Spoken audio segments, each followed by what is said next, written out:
Thanks, guys. Yeah, it is an incredible story. The number of children in the government brainwash camps is absolutely cratering. As far as I'm concerned, that is excellent news. But it's happening all across the country. I pulled together some of the data. It really is amazing. Families are fleeing in huge numbers.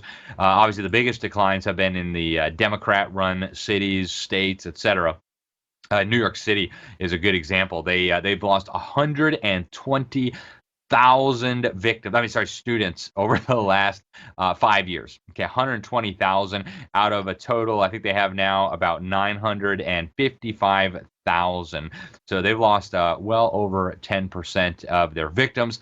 That's actually the lowest number of students that they have had in their city government schools for at least the last 15 years. The numbers are accelerating under COVID, and the officials are admitting this. Actually, the mayor of New York City, Mayor Eric Adams, said that the school system was hemorrhaging families. That's one way of putting it. Also, the chancellor of schools there, the school's chancellor David Banks, has talked about this as well and what's happening.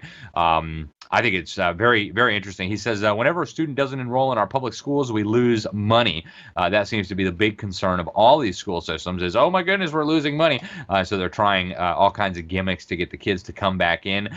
Brooklyn, District 18 in Brooklyn actually saw the biggest drop. In 2019, they had 14,000 students. Now they've got just over 11,000.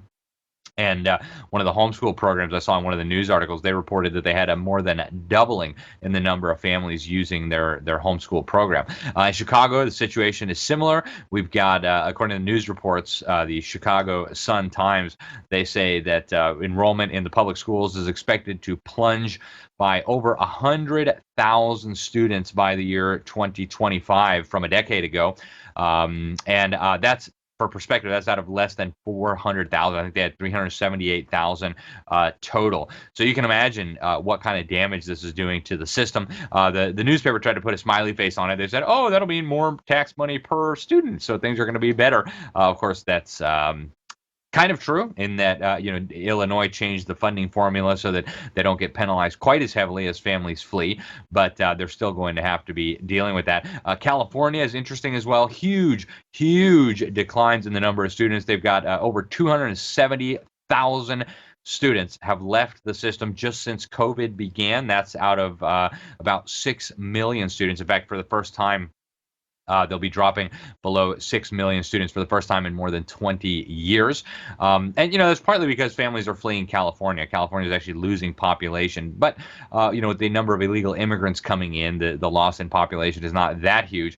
But according to the data out of the Department of Education in California, they've lost about 5% over the last few years. In Los Angeles, where the COVID tyranny was most extreme, those numbers have fallen by more than 10% just since COVID hit, and more than 40% decline from the early 2000s, folks. So these systems are imploding, right? Imagine losing 40% of your victims, more than 40%. I think it was 42% of their victims just in 2 decades. At this trajectory, it is going to implode rather soon.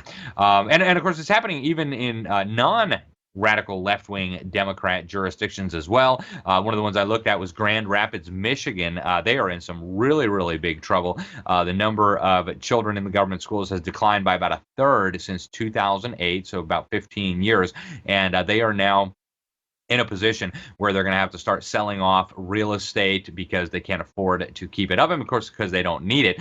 Now, a lot of these school districts are able to put off the pain for a little while because of these crazy stimulus programs that the federal government passed to keep all the government schools open and operating and funded, even while people stopped using them. But eventually, the chickens are going to come home to roost. In fact, I quoted Daniel Domenech in my article. He's the executive director of the American Association of School Administrators, and here's what he said. He was quoted in a news report. He said, "You're going to have to sell buildings when they become empty. You're going to have to exit staff because you won't need the number of teachers that you have."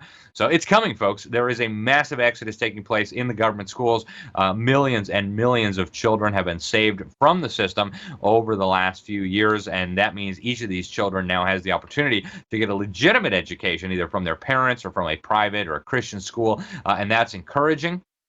They're coming up with excuses for why this is happening. Oh, it was COVID. Oh, it was distance learning. Oh, it was masks. Oh, it was whatever. But folks, the real reason I think is very clear. The real reason is that families are seeing through the lies. They're seeing that these schools are hurting their children, and they don't want their children to be hurt. They want their children to get a legitimate, reasonable education. So we'll keep tracking this. So stay tuned. And thanks again, guys. Appreciate it. God bless.